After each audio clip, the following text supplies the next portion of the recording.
একজন বয়স্ক রাজমিস্ত্রি তার কাজ থেকে অবসর নিতে চাইলেন। তিনি তার মালিকের কাছে গিয়ে বললেন, বস, আমি অবসর নিয়ে আমার পরিবারকে সময় দিতে চাই। তার মালিক এতে দুঃখ পেলেন, কারণ তিনি ছিলেন সবচেয়ে দক্ষ রাজমিস্ত্রি। মালিক বললেন, ঠিক আছে, কিন্তু তুমি কি যাওয়ার আগে আরেকটি বাড়ি বানাতে আমাদের সাহায্য করবে? বয়স্ক রাজমিস্ত্রি রাজি হলেন।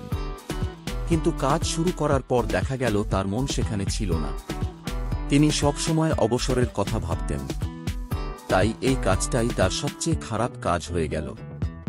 যখন বাড়িটি তৈরি শেষ হল, তার মালিক বাড়িটি দেখতে এসে বৃদ্ধের হাতে চাবি দিয়ে বললেন, এটা এখন তোমার বাড়ি, তোমার প্রতি আমার উপহার।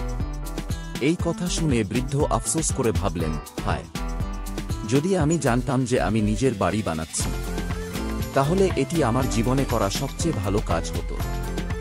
বাস্তবেও আমরা প্রতিদিন আমাদের জীবনকে এই বাড়ির মতোই তৈরি করছি, কিন্তু আমরা তা ভুলে যাই। তাই কাজে আমাদের সেরা চেষ্টাটি করি না। আমরা যদি এই সত্য উপলব্ধি করতে পারি, তবে হয়তো আমাদের সেরা পরিশ্রমটা দিতে পারব।